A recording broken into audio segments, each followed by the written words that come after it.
So I just got back from the range review of the 2019 vintages of Damascene, made by winemaker Jean Smit. Now, if you don't know who Jean is, he, as far back as 2006, worked under Arie Badenhorst at Rustenburg, and then he was also in charge of making the famous Bouquenots Clos of Cabernet under Mark Kent, and also the Chocolate Block. And Damascene is really his bid to make his mark on the world under his own label. Damascene refers to that road to Damascus moment where the heavens opened and Paul was blinded by a bright light in a kind of moment. You don't have to make the noise, but or if you were born post appreciation for great literature, then I guess it's more like when Tobey Maguire, Spidey, first discovers his Spidey sense. So it's more like a whoa, then but you get the point.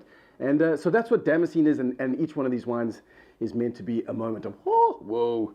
And but really, to be honest, I don't feel like I can talk about the wines up front because I first have to climb over a whole lot of politics in the background, really, when it comes to talking about wines. Because there's a strong message to people who talk about wines that we can't tell the consumer too much. Now, you as the consumer, you should know this, that there is a large wave of sentiment that says you're too dumb to handle more than one narrative at a time, right? And I find this problematic because I disagree. I find you to be very intelligent. I mean, the fact that you still tuned in at 1 minute something shows how smart you are. Now, this message, you'll recognize it immediately the moment I start to tease it out, because the first thing we know, the narrative we've heard before is about the rockstar winemaker, right? And we all get that. Yeah, we buy into the rockstar winemakers. We're like, Irvin Sadi, wees begeerte, what a man. And he is. He's an absolute genius. But if I went and asked you, well, how does he make his wine? Oh, no, he doesn't make wine. In fact, no, he doesn't. He puts grapes in a Tupperware, and they just, because of his weesbegeerte, they come out to some of the best wines in the world. And for all intents and purposes, that's true. That's pretty much how he makes wine, right? But then you go, okay, well, maybe we should have due diligence, and maybe we should talk a little bit about how people actually make wine. And then the wine marketers who say you can only handle one narrative at a time go, okay, well then we have to forget about the winemaker because we can't talk about the human and the winemaking process. That's just too much. So then you enter minimal intervention winemaking. And really what they've done then is quite clever, is they've gone, okay, well, even the narrative of winemaking is a little too nerdy. So let's make it about not winemaking, okay? So actually now you go, oh, this wine is, who made it? I have no idea, but it's minimal intervention winemaking. And that means, again, that the winemaker didn't make anything. And you go, well, but why would you not make wine? And you go, well, really the excitement is about the site. And we're talking about wines of place. You're like, hang on. Okay, now it makes sense, because we can't talk about place if we're talking about winemaking. So that's why you don't talk about winemaking and you talk about place. Now we can get really excited about the Swartland, because we're not talking about the winemaker, we're not talking about his winemaking process, we're just talking about the place, right? So what we end up really is these oversimplified narratives that touch on only one of any of those points. You can have the rock star, or you can have minimal intervention, or you can have the amazing sight of the coastal vineyard, but very seldom do you get to explore all three. And the truth is that you really need all three to understand these things. So I'm going to take a risk. I'm going to push the boat out a little bit, and I'm going to talk about the fact that these wines represent all three things. They represent a rockstar winemaker who really cares passionately about sight, but also is totally willing to cop to the fact that he has a strong opinion about what a site should give. I want to say that again. The winemaker has a strong opinion about what the site should give. Because there's this notion out there, for example, of, say, what a Stellenbosch Cabernet Sauvignon should taste like. And if we go into site and we go, well, it's all about site, then there is really, only one, there's only one option for each vineyard, right? Because if this is the vineyard, then this is what the Cabernet will always taste like. And we know that's not true, because the human makes lots of decisions. And what I love about Jean Smit is that he's willing to admit, good little rhyming couplet, that he makes decisions. In fact, I love the way he talked about saying, your children, you have to guide them and nudge them and raise them in a certain direction. They may, in the end, decide to go totally off book, but you still have an opinion on where you think they should go. And it's the same with these wines, is that Jean makes a heck of a lot of calculated decisions along the way, from obviously picking the fruit and picking the site before that. But in the cellar, it's hugely complex. It's amazing listening to him speak about each little detail and the parcels of the experimentations that he throws around, whether it's foudre or carbonic maceration or Holsberry or leaving stems in or out, or these are all things that I think makes it more interesting for the consumer. And I'm going to talk a little bit about these when I touch on the wines, but I needed just to say that this is not going to be a story with one narrative, because there are three narratives woven together, and that's what makes Damascene so exciting. What's more, you can have a fourth narrative of just general wijsbegeerte, because Jean Smit is a guy who thinks long term. When he's picking his sites, he has this notion that, like, if I pick a site that destroys an ecosystem here that isn't there for my children, then it doesn't matter how good the wine is, we've already lost. And that's a kind of notion that is beautiful to take forward.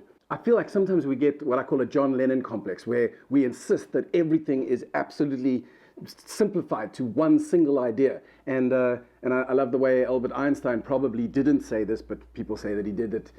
Everything should be explained in as simple a fashion as possible, but no simpler. And when we look at a bridge, right, we go, what an incredible feat of engineering. But when you listen to a winemaker say, well, then I took this parcel, and then I did this, and then I controlled the temperature of the fermentation and kept it cool, and I left it on skins, you go, oh, that's an engineered wine. Like, engineering is bad. Engineering is an amazing process of problem solving, and it's taking raw ingredients and turning them into something that may be highly calculated, but ideally is incredibly pleasing. And that's kind of what goes on with the Damascene range. But the end result is so pure and so honest that no one can argue against the idea of engineering in winemaking, I feel. You have to engage with them to really explore. But let me go through the wines that were highlighted for me and why I think they're important. Okay, so first up in the range is the Franschhoek Semillon 2019. This is an immensely important wine for the old vine movement. Now, this is a topic for another post perhaps, but there are a whole number of huge problems with the old vine movement and getting people to engage with what's so special about old vines. Mostly because, and scientific studies have shown this, or at least focus groups with experienced tasters in large numbers, have shown that the differences in old vine wines are, anecdotally, not flavor or aroma related, but purely texture related, in that an old vine will deliver a silkier, more concentrated, rounded mouthfeel. Whereas it may smell or list similar, you may go, oh, white peach and some white pepper and cinnamon and chalk.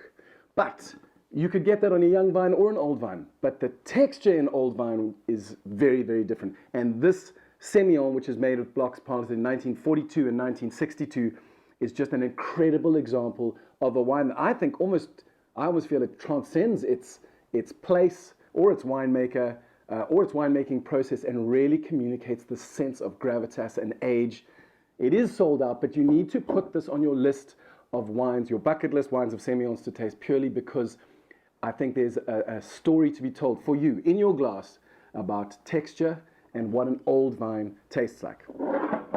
Next, we have the Stellenbosch Syrah. Now, Jean is passionate about Syrah, and he's got a whole bunch of sites that he's got 2 Syrahs at the moment. There's a third one, which I'm not allowed to talk about, but the Stellenbosch Syrah is the most incredible, perfumed, light, gentle, balanced Syrah, but with unbelievable length. It's kind of like a credits reel on a Marvel movie. What's really interesting about this is I think this highlights what I was saying earlier about winemaker and site and decisions.